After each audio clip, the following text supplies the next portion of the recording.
నమస్తేనండి. నేను మీ రామకృష్ణిహాన్ యాస్ట్రో న్యూమరాల్స్‌ని. అందరూ ఎలా ఉన్నారు? కేరళ రాష్ట్రంలో ఉన్నటువంటి శ్రీ ఆది శంకరాచార్యుల వారి జన్మస్థలానికొచ్చానండి. ఇక్కడ ఉన్నటువంటి ప్రదేశం అంతా కూడా ఆది శంకరాచార్యులు జన్మించినటువంటి ప్రదేశంలో ఉండి నేను మాట్లాడుతున్నానండి. ఇక్కడ మనం పాదం మోపడమే మన జన్మ జన్మల పుణ్యఫలం. ఇలాంటి క్షేత్రాల్లో అద్భుతమైనటువంటి శక్తులున్నాయి.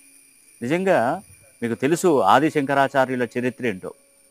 ఎందుకంటే భారతదేశాన్ని చాలాసార్లు చుట్టొచ్చిన ఘనత, శక్తిపీఠాలను, జ్యోతిర్లింగ క్షేత్రాలను, మరి కొన్ని కొన్ని హైందవ సాంప్రదాయంలో, ధర్మంలో ఉన్నటువంటి కొన్ని అద్భుతమైనటువంటి మనకు దేవాలయాలను మన ముందు ఉంచింది శ్రీ ఆదిశంకరులే.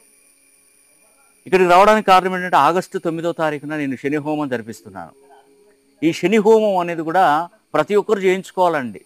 ముఖ్యంగా తులారాశిలో జన్మించినటువంటి వారు ఈ శని హోమం ఎంతో అద్భుతంగా మీకు పనిచేస్తుంది. ఒక్కసారైనా మీరు తులారాశిలో జన్మించినట్టయితే ఒక్కసారి శని హోమం జరిపిస్తే 30 సంవత్సరాల దాకా మీకు అదృష్టమే అదృష్టం.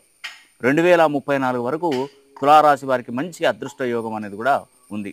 దానిలో ఎటువంటి సందేహం లేదు. కాబట్టి ఈ ఆగస్టు 9వ తారీఖున శని హోమం జరిపించుకొని ఆ యొక్క శని భగవానుని ఆశీస్సులు పొందాలని కూడా మనసా వాచా కర్మేణ కోరుకుంటూ సెలవు తీసుకుంటున్నాను. సర్వే జన సుఖినో భవంతు.